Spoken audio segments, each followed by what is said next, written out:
Uma bateria de tensão contínua, 12 volts, alimenta um circuito com dois resistores ôhmicos de mesma resistência, R1 igual a R2, que é igual a 3 ohms, e um capacitor de capacitância 4 microfarad, associados por fios ideais.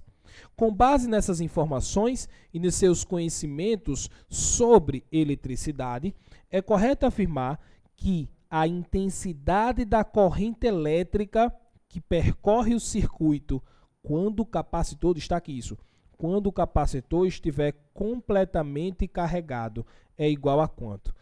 Bom, a gente sabe que quando o carregador estiver completamente carregado, nunca esqueça disso, quando ele estiver completamente carregado, ele não é percorrido por corrente elétrica, não vai ser.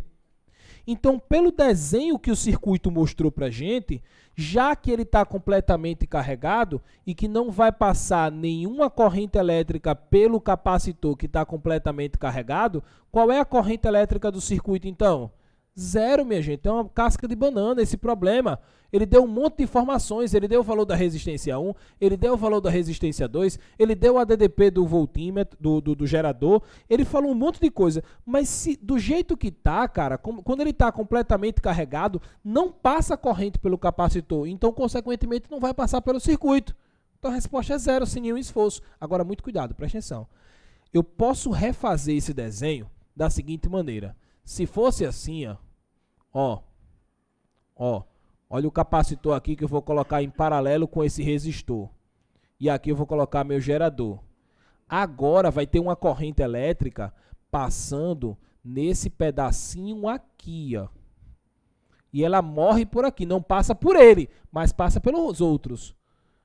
Aqui não tem como passar corrente por ninguém. Aqui tem como só por esses, porque ao invés de ela vir por aqui, ela desce por esse caminho e fecha ali o circuito. Beleza?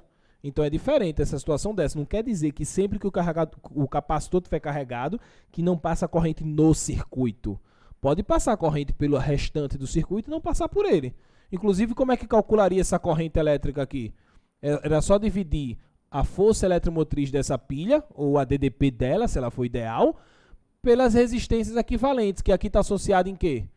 Em série, seguinte, sequência, série. Então, você somar esse resistor mais esse resistor, então calcularia a corrente elétrica dessa fórmula aqui, ó, por essa fórmula aqui, ó, tá bom? Lei de Ohm-Pouillet, o nome disso. É lei de Ohm, tá de boa.